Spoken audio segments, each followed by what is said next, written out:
Terima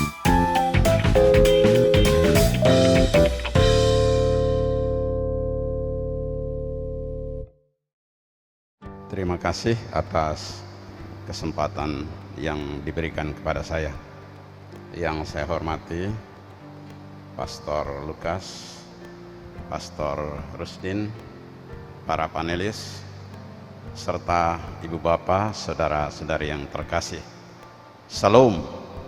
Ya. Saya perlu menyampaikan kesan pribadi dulu sebelum saya sampai kepada hal yang menyangkut buku.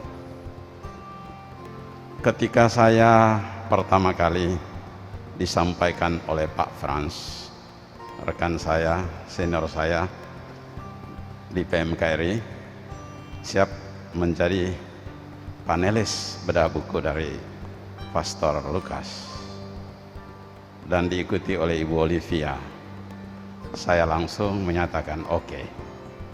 Mungkin ini adalah kesempatan emas ya bagi saya untuk memberi ucapan terima kasih kepada Pastor Lukas yang ikut mewarnai pola pikir saya, termasuk sikap tindak. Terus terang pada tahun 1990, mungkin Pastor Lukas tidak ingat, kami menyelenggarakan Kongres Nasional PMKRI di Makassar, kami sebagai tuan rumah, dan Majelis Pemusyawaratan Anggota. Senior saya, Pak Frans, dan istri Ibu Mary Mulasimadi, waktu itu sebagai panitia. Kami sungguh khawatir akan pelaksanaan kongres itu karena kesulitan tempat. Akhirnya diputuskan mendekati Pastor Lukas waktu itu sebagai rektor. Puji Tuhan, akhirnya kongres dan MPA itu dilaksanakan di Makassar, di Universitas Atmajaya Makassar. Apa sebenarnya yang membuat saya harus berterima kasih? Itu poin pertama. Poin yang kedua, sebenarnya ketika Pastor Lukas kami undang ke Marga mau persiapan kongres, ada dialog yang menarik yang saya menjadi bekal saya dalam hidup.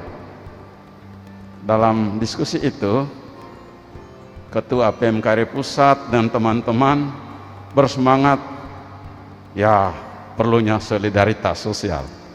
Tapi apa timpalan dari Pastor Lukas waktu itu? Dengan lembut dikatakan, solidaritas sosial itu jangan muncul sesaat. Menurut saya itu luar biasa. Kata-kata itu menurut saya sungguh memberi inspirasi. Karena apa? Kita terkadang solidaritasnya apabila kepentingan kita, kelompok kita, keluarga kita bahkan, atau diri kita sendiri tidak dibina, dipupuk, namanya solidaritas. Saya kira itu pesan yang luar biasa, dan itu selalu saya ingat dan menjadi bagian dalam hidup saya sebagai aktivis. Aktivis itu harus ya namanya solidaritas terhadap orang lain, masalah kemasyarakatan, masalah sosial yang dihadapi itu adalah sesuatu yang tanpa sekat. Saya kira itu barangkali. Jadi ini momen tepat untuk memberikan ucapan. Lalu posisi saya dalam forum ini adalah perspektif sebagai seorang ahli hukum, sebagai juris. Jadi saya melihat buku ini dari perspektif seorang ahli hukum. Untuk itu ada dua hal yang perlu saya ulas. Pertama adalah substansi buku, dan yang kedua adalah terkait teknis penulisan.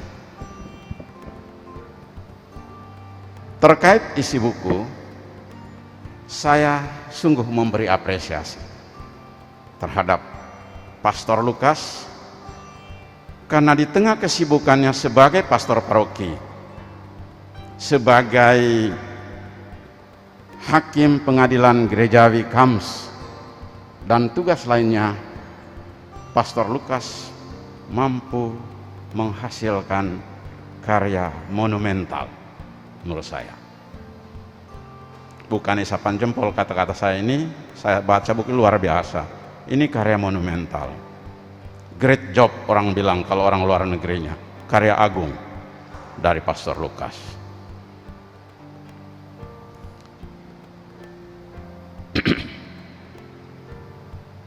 Buku ini adalah warisan tak ternilai, warisan yang berharga dari Pastor Lukas untuk bangsa, untuk negara, untuk tanah air, dan gereja.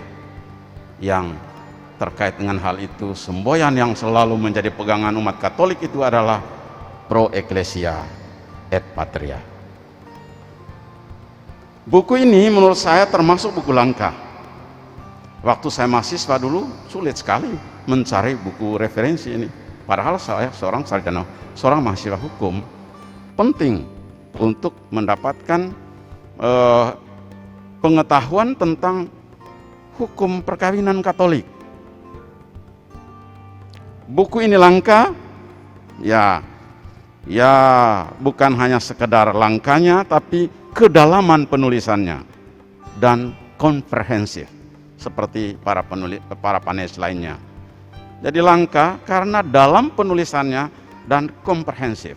Ini bisa menjadi pegangan bagi umat dan juga bagi ilmuwan.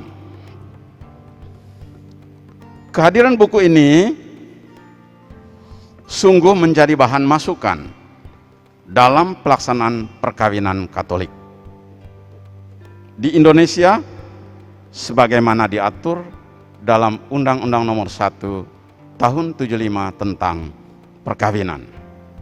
Dalam pasal 2 ayat 1 ditegaskan bahwa sahnya perkawinan itu menurut hukum agamanya masing-masing. Lalu apakah manfaat buku ini? Saya bagi dalam dua hal. Apa yang dikemukakan oleh Ibu Bernadette tadi dan juga oleh Pak Julius, saya bagi dalam dua hal. Pertama adalah manfaat praksis.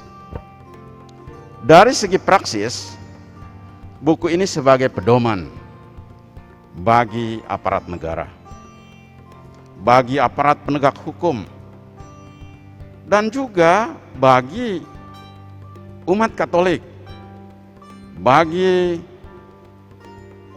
dewan pastoral, bagi tokoh-tokoh umat, dan juga bagi pengurus-pengurus rukun yang ada di setiap paroki. Dalam hal apa? Ya, dalam hal pelaksanaan perkawinan. Tata cara pelaksanaan perkawinan seperti apa? Dan juga terkait pembatalan perkawinan. Ternyata luar biasa. Ada namanya pembatalan perkawinan melalui tentu ada beberapa syarat yang dikemukakan dengan baik oleh Pastor Lukas dalam buku ini. Yang kedua adalah manfaat dari segi keilmuan. Menurut saya sangat dibutuhkan ya bagi kalangan ilmuwan hukum terutama sebagai referensi sumber ilmu pengetahuan ya umum khususnya terkait dengan hukum untuk kepentingan belajar mengajar dan juga untuk pengembangan ilmu pengetahuan dan penelitian-penelitian lebih lanjut, karena ini buku langka yang perlu disempurnakan, disesuaikan dengan perkembangan. Terkait keilmuan, hal-hal apakah yang diuraikan dalam buku ini sehingga bermanfaat bagi keilmuan? Saya bagi juga dalam dua hal. Yang pertama adalah manfaat memberikan penguatan pada hukum positif di Indonesia. Memberikan penguatan pada undang-undang perkawinan dan Undang-Undang Nomor 1 Tahun 75 dan peraturan pelaksanaannya serta berbagai ketentuan yang terkait. Di mana letaknya? Pertama, yaitu terkait perkawinan Katolik antara pria dan wanita. Sudah diatur juga dalam Undang-Undang Perkawinan. Ini penguatan, peneguhan bahwa tidak ada namanya perkawinan antara sesama jenis kelamin. Yang kedua, adanya kesepakatan kedua belah pihak. Diatur juga dalam Undang-Undang Perkawinan. Yang namanya perkawinan adalah kehendak dua pihak, pria dan wanita. Bahkan di depan gereja pun saat mau dilangsungkan perkawinan, ditanya lagi oleh pastor tentang kesiapannya, kesediaannya untuk memilih ini pasangan hidupnya, bersedia atau tidak. Nah, itu pertanyaan sampai titik terakhir. Nah, ini jelas bahwa adanya kesepakatan. Kalau tidak ada kesepakatan, perkawinan tidak bisa dilangsungkan. Nah, itu juga memberikan penguatan pada Undang-Undang Perkawinan yang telah mengatur tentang hal itu. Berikutnya dalam buku ini juga diulas tentang sahnya perkawinan menurut hukum agamanya. Tidak dikenal perkawinan beda agama. Sahnya perkawinan menurut hukum agamanya. Nanti sebagai masukan saya berikan di poin sebagai memberi masukan. Itu soal beda agama karena ada namanya dispensasi. Itu hal lain yang perlu menjadi masukan untuk hukum nasional. Lalu poin berikutnya, asas perkawinan monogami permanen. Dalam hukum nasional monogami, tetapi ya dimungkinkan adanya perceraian. Nah, ini masalah. Ini monogami permanen, tidak dikenal perceraian. Lalu selanjutnya adalah halangan kawin, juga diatur dalam Undang-Undang Perkawinan.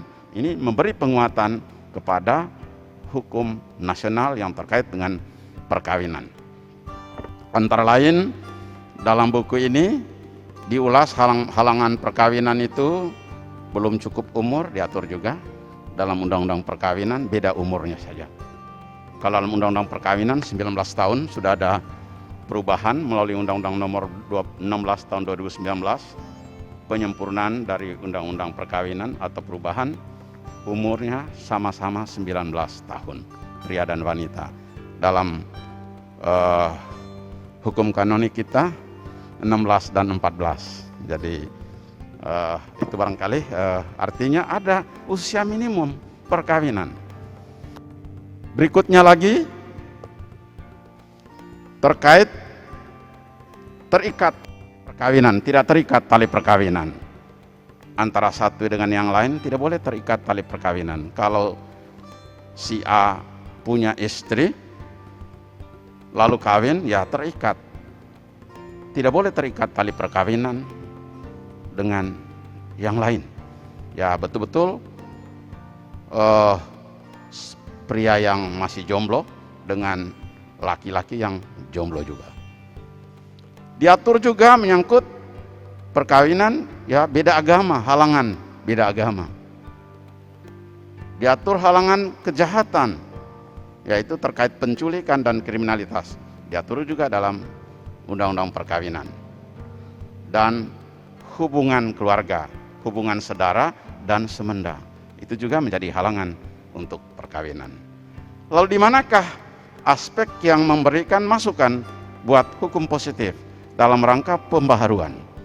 Menurut saya ini poin penting dari buku Pastor Lukas yang mungkin ini yang harus kita upayakan dalam konteks negara Indonesia. Perkawinan Katolik adalah perkawinan, ya bukan hanya sekedar perkawinan, adalah sakramen. Ini harus, karena itu sakramen tak terceraikan. Berikutnya adalah tidak ada, yang ada adalah anulasi perkawinan, pembatalan perkawinan, bukan perceraian. Dan terakhir, dalam perkawinan Katolik dimungkinkan adanya perkawinan beda agama. Ini masukan luar biasa. Yaitu dengan ada dispensasi, yaitu mixta religio, artinya beda gereja dibolehkan, ada dispensasi. Lalu berikutnya adalah dispensasi disparitas kultus, artinya dispensasi karena perbedaan budaya dimungkinkan. Itu berarti dengan orang yang tidak dibaptis pun boleh, tapi dengan dispensasi. Saya kira ini adalah menurut saya masukan yang sangat positif. Di Indonesia ini belum diatur dalam hukum perkawinan di Indonesia. Tidak diatur tentang perkawinan beda agama. Padahal fakta ada perkawinan beda agama. Itu realitasnya, perlu diatur supaya ada kepastian hukum. Saya kira ini masukan yang sangat berharga untuk pembaharuan hukum nasional. Masukan yang bersifat konkret dari buku ini, jadi saya coba simpulkan. Perlu ada reformasi tentang hukum perkawinan di Indonesia, khususnya terkait perceraian sebagaimana diatur dalam Undang-Undang Nomor 1 tahun 74 yang telah diperbaharui dengan Undang-Undang Nomor 16 tahun 2019 dan peraturan lainnya. Dalam Undang-Undang Perkawinan tidak ada namanya diatur ya tentang adanya gugatan perceraian. Jadi boleh digugat di pengadilan. Padahal sahnya perkawinan menurut hukum agamanya, tapi bisa gugat di pengadilan. Dan faktanya ada putusan pengadilan yang mengabulkan gugatan perceraian di pengadilan. Nah, ini menurut saya adalah realitas yang tidak bisa kita pungkiri, dan ini harus dicarikan jalan keluarnya. Jadi menurut saya ya perlu diatur dalam undang-undang perkawinan. Sahnya juga perceraian menurut saya, menurut hukum agamanya juga.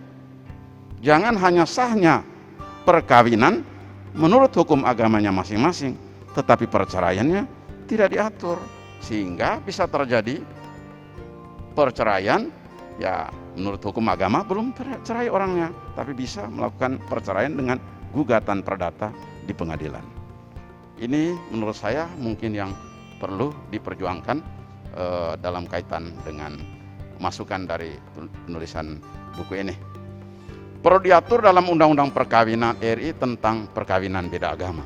Itu menurut saya sebagai masukan yang konkret. Yaitu Gereja Katolik menghargai namanya hak asasi manusia, luar biasa.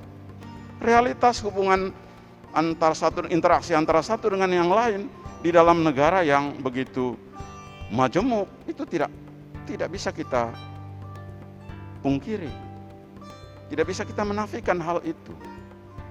Ya, tidak bisa kita halangi niat mereka untuk mau kawin beda agama di antara mereka. Ya tentu kita punya aturan masukan yang luar biasa, di mana boleh dengan dispensasi. Itu perlu diatur. Menurut saya dari kajian saya sebagai seorang sarjana hukum.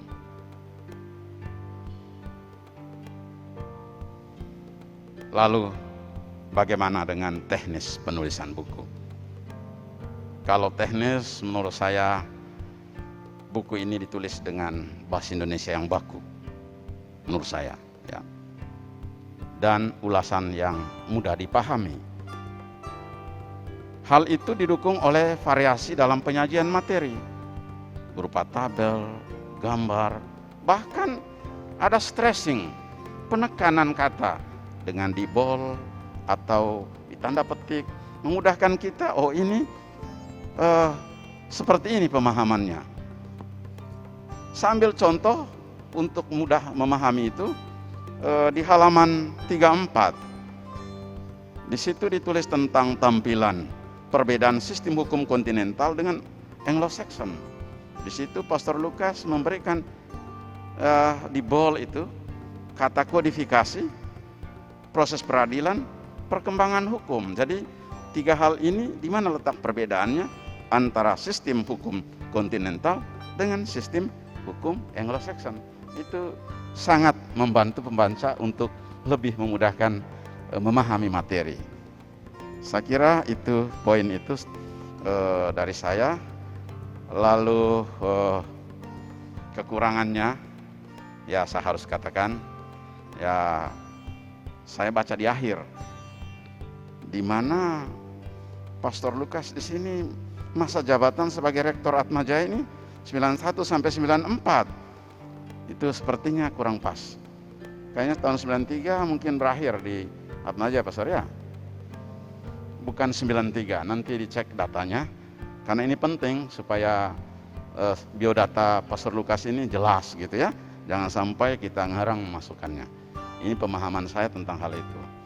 Terus berikutnya menyangkut yang dikatakan oleh Ibu Bernadette. Menurut saya penting daftar gambar, bahkan harus dipisah. Kalau gambar tampilan iya, mungkin di nama tampilan gambar itu satu nama itu. Tapi perlu ada daftar tabel tersendiri, tabelnya kalau ada tabel ya tabel tersendiri, daftar tabel. Berikut daftar gambar, karena 2 hal yang berbeda. Penting tapi 2 hal yang berbeda, itu harus dipisahkan. Jadi perlu ada itu menurut saya, tapi harus dipisahkan. Saya kira itulah terkait menyangkut hal teknis. Ini catatan akhir saya.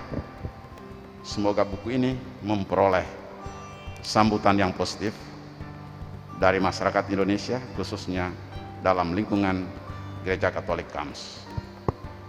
Profisiat buat segenap panitia yang telah menyusun buku dan menyelenggarakan launching dan bedah buku ini, dan secara khusus kepada Pastor Lukas. Semoga buku ini menjadi kado istimewa, spesial dalam rangka 40 tahun Imamat Pancawindu. Selamat ulang tahun Pastor, semoga sehat dan bahagia selalu. Dan saya coba ambil kata-kata terakhirnya. Terima kasih kepada Pastor Lukas yang telah memberi bekerja bagi tanah air dan gereja. Ecclesia et Patria. Saya mengutip sastrawan besar Pramudia Anantatur. Orang boleh pandai setinggi langit, tetapi selama ia tidak menulis, ia akan hilang dalam masyarakat dan sejarah. Menulis adalah bekerja untuk keabadian. Terima kasih, Pastor Lukas. Sekian.